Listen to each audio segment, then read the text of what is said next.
Hello and welcome to Of Mooks and Monsters. I'm Rob Ward. And I'm Tim Niederreiter, and this is episode 131 of the podcast. And today we're going to be talking about actions versus words. This is the idea that doing something has much more of an impact in telling the story than it does if you just tell people about it. Um, if you're familiar with the show BoJack Horseman, there's a great line from the character of Diane in which she says, I don't really think there's a deep down. I think that the things we do indicate what we really are. I might be paraphrasing there, but that idea really kind of stuck with me for a long time. And in the last game in our last session, we after that game we played, I didn't talk at all, Mm-hmm. but I was still able to portray a character by doing things. Yeah. And your character didn't have any lines, basically, but he was the active element of the story, and his actions dictated everything else. And they also told us a lot about the kind of guy he was, or he appeared to be at least, right? And if there's no deep down, that's the guy he is, right? So, Right. and it's not even to say if there's no deep down. It's just that's the character that we see on the surface, and that's a really powerful thing. Mhm. Because like I was not given like we just decided to do it kind of on a whim, play a game, and I got this character that was pre-generated by Tim, and it was he was devious, he was hot tempered. So I was like, okay, how would a devious, hot tempered person play this thing? mm-hmm. Um, yeah. So how can we use that as GMs? Well, I think I really like using this kind of thing as a GM, honestly, because I'm actually not very good at delivering dialogue as NPCs. So when so just delivering the sort of things they're doing or putting characters in situations where then the situation tells the players more what they were up to than they'll ever have to explain. Uh, for example, in the game that I love talking about it anyway. I don't know about you, but that space opera game where there was this character that was related to two of the heroes, but he was a villain. He was a bad guy, and he was this just kind of sleazy jerk. He was always trying to pull one over on people, and eventually, like the thing that really pushed people over the top, pushed the admiral over the top to basically kill him was they just found him with the admiral's fiance, and and they didn't even know what was going on. There was no real indication. They could have been scheming. There could have been anything going on there. And the admiral was so pissed off that he just chopped him to pieces, basically right there, and trapped his soul in an object, which is kind of crazy. Um, Yeah, the jealousy thing is always a great tool to use. and that maybe wasn't quite the same thing as dialogue, but as a dialogue free encounter. But it was kind of close because I mean you can tell right away who these people are when I relate to you what the admiral does. He's a very temper heavy person. He's got a lot of powerful emotions that control him in some sense. Actually, it was kind of interesting because in that game we have two characters that were much like that. That was your character and the Baron and the Admiral, and then the third character was much more kind of logical and less emotional. The Prophet was the most kind of well, yeah, in I command would say though character. that we definitely um, that actions as far as player characters because Mm-hmm. my number one thing was money. The admiral's thing was honor. Yeah, And the prophet, it seemed like he wanted peace above all else. seems about right. Yeah. Yeah. But as a GM, like so our NPCs, we could definitely give them like a drive and An abstract to concept. Yeah, a goal. yeah, yeah. Like say that we had some sort of politician in Mm-hmm. a game that we're running. And there is a moment where the politician, is, really friendly and polite to the players. Um, and then stuff comes out that they've been doing something sleazy on the side. Yeah. Yeah, I can Like totally see that. Yeah. that kind of gives you that like two-faced idea. Yeah, and it's what people don't say, and that what they do that contradicts what they did say. That's a really powerful irony. I think that's the right use of irony, anyway. Um, Well, yeah, it's just kind of and I might step on some toes here, but you know that entire like nice guy thing. mm, Um, like this group of men in their like from high school to like even up to 30ish. They have this idea that they're uh they're kind, they're nice, they're a gentleman, but in reality, they're incredibly entitled mhm. and incredibly misogynistic, um, and deceptive. Yeah, And yeah. They tell themselves one story, but they do something else. it really is that like, and I feel like what they do is more indicative of who they are as opposed to what they say, as I feel it is with most people. Yeah, so let's look at the example from that game. Your character obviously. One thing about that game is that we played last episode. So go check that out if you haven't listened to it because it's a lot of fun. But in that episode, that your character Ambrose, I actually, because of the nature of the system we were using, I gave you three character traits, personality traits that were kind of like they would function as your hit points, but that's just their mechanical use. They're also kind of a guide for playing the character, and I thought that was really cool.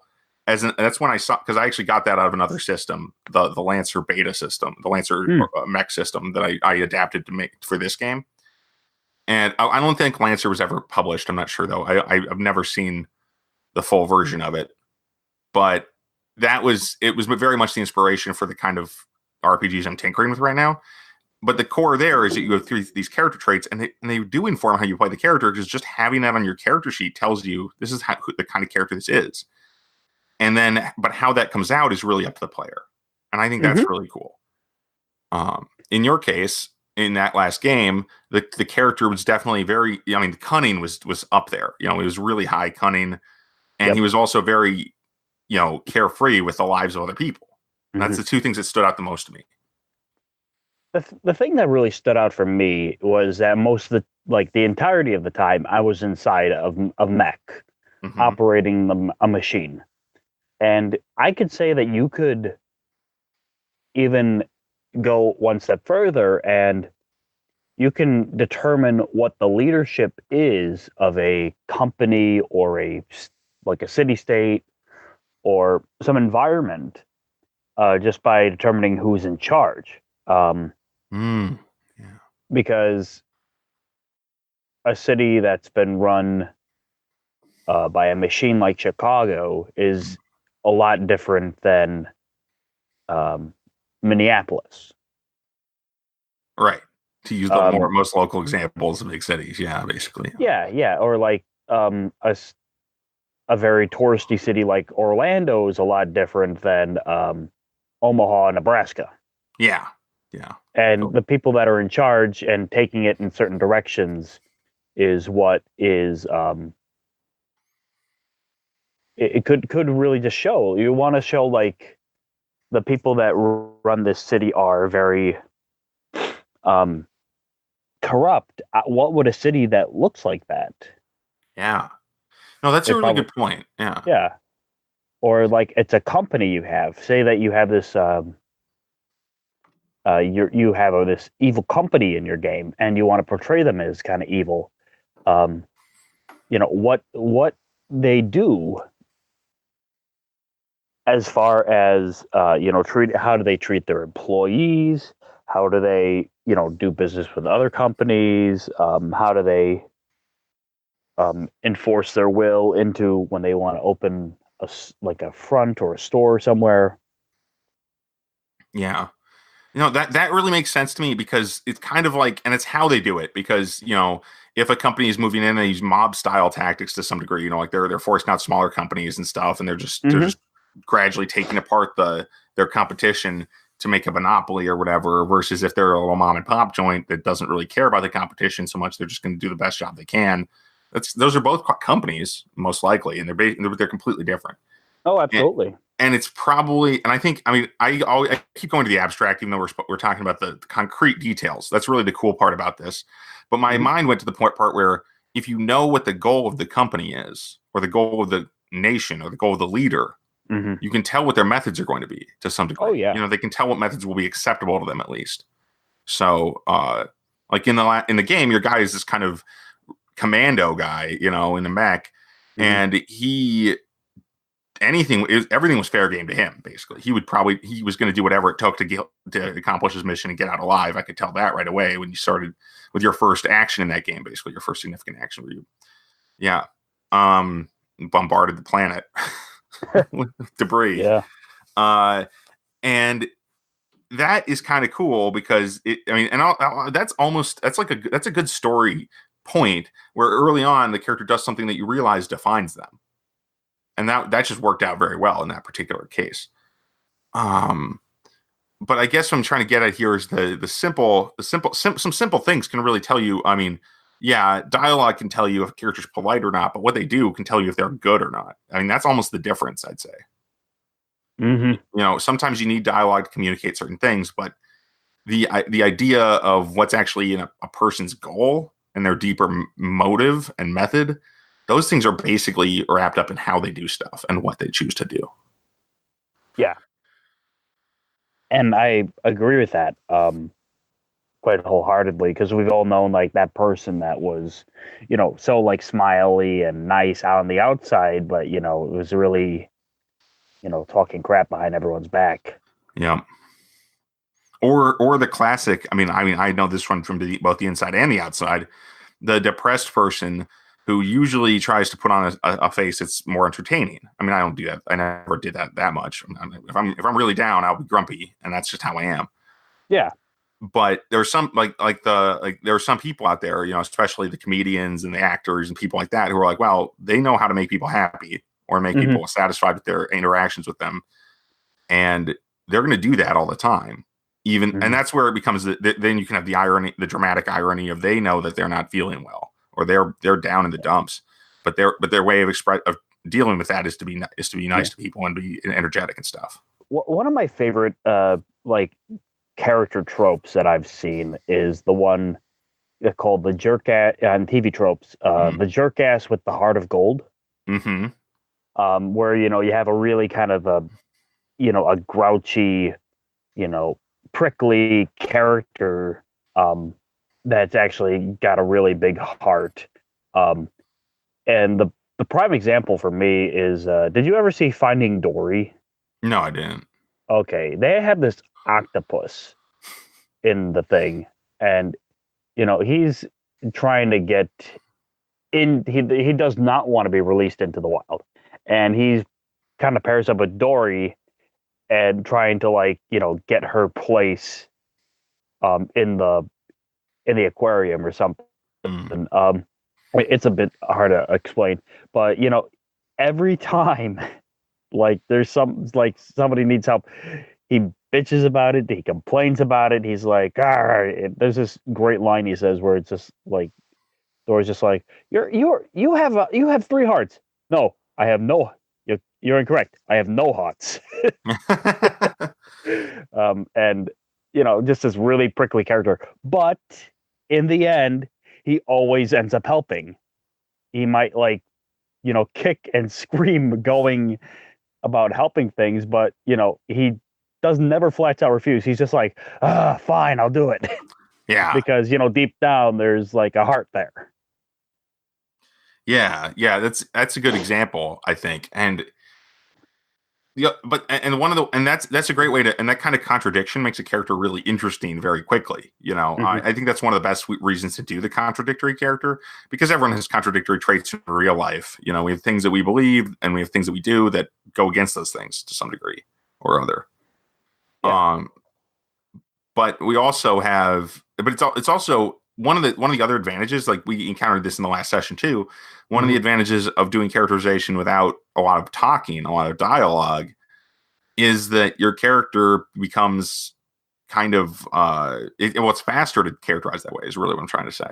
Oh, absolutely. You can get the more salient points down. The core of the character comes out quicker in some Hmm. sense. Yeah.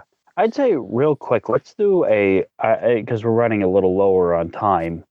Let's do kind of a quick fire.